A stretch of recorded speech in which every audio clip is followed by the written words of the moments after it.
Shalom yang terhormat Bapak Arifin dan teman-teman sekalian. Bersyukur kepada Tuhan kalau pada hari ini kita masih dapat bersama-sama berkumpul untuk kembali mempelajari mengenai Alkitab. Sebelumnya, izinkan saya untuk memperkenalkan diri terlebih dahulu. Saya Thalea Worshiper Visto Voice dengan NIM 015002000188. Saya dari grup besar 6 dan grup kecil 26 Fakultas Keperawatan Universitas Pelita Harapan. Pada kali ini saya akan mempresentasikan mengenai refleksi Alkitab melalui metode koma dengan pilihan kitab yakni Yohanes.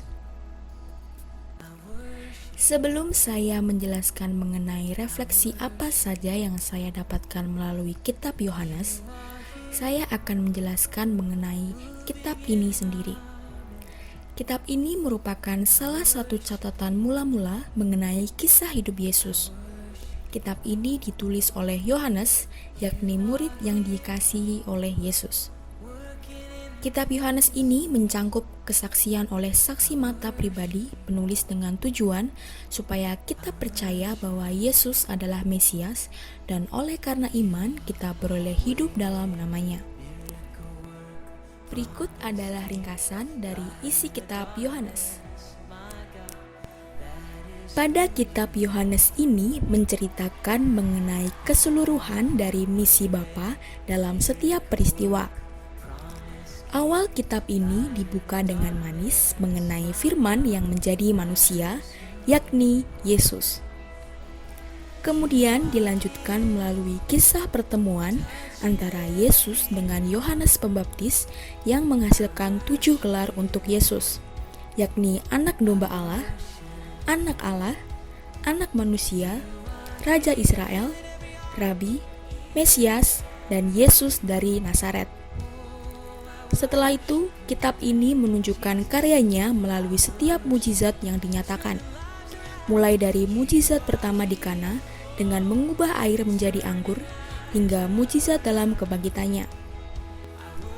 Proses perjalanan Yesus dalam melakukan misi Allah dihadapkan oleh berbagai pertentangan dari para pemimpin Yahudi, para pemimpin Israel, dan para pemimpin Yerusalem.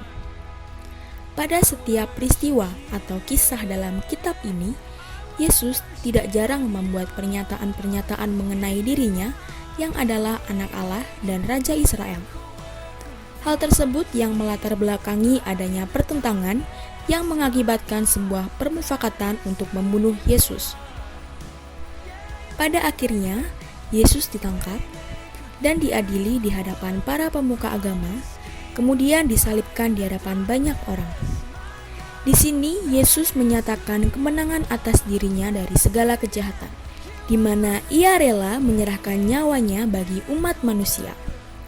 Kemudian Yesus membenarkan pernyataannya mengenai dirinya yang adalah anak Allah dengan bangkit dari kematian, serta ia menampakkan diri pada murid-muridnya. Sebelum ia naik ke surga, Yesus menjanjikan Roh Kudus sebagai penghibur untuk setiap muridnya dalam menjalankan amanat agungnya. Pada akhirnya, kitab ini ditutup dengan pesan Yesus pada Yohanes untuk memberikan kesaksian baginya, sehingga banyak orang yang percaya kepada Yesus sebagai Tuhan dan Juru Selamat.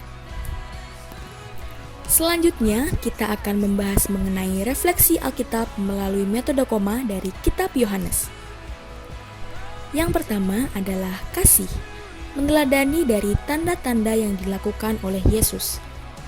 Tanda-tanda yang telah dilakukan Yesus dalam semasa hidupnya adalah mengubah air menjadi anggur, menyembuhkan anak laki-laki, menyembuhkan pria yang lumpuh, memberi makan 5.000 orang, menyembuhkan orang buta, membangkitkan Lazarus dari kematian, serta kebangkitannya sendiri.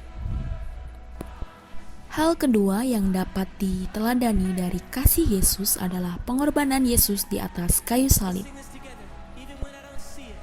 Dalam menjalankan misinya, Tuhan tidak melihat atau membedakan dengan siapa ia berhadapan.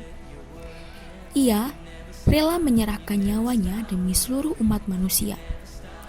Hal tersebut membuat saya sadar akan pentingnya kasih tanpa melihat status atau kekurangan orang lain, di mana saya diharuskan berfokus pada kasih untuk diberikan kepada orang lain.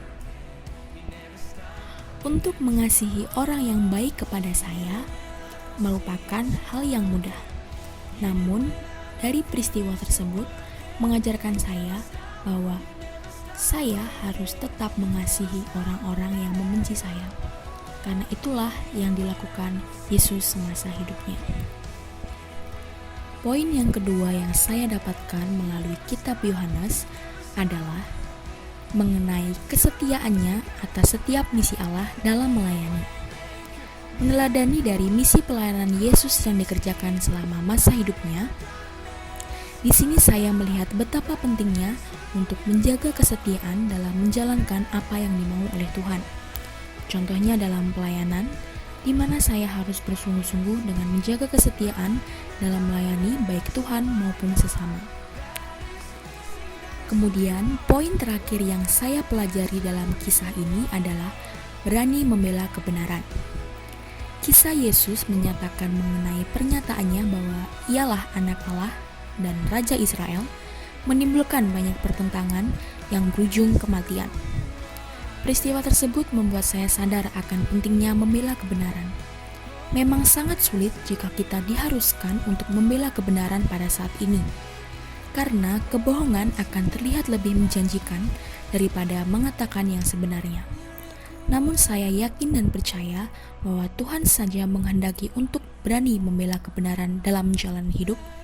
Maka saya juga akan terus mengingat akan setiap apa yang Tuhan mau dalam kehidupan saya untuk berani membela kebenaran.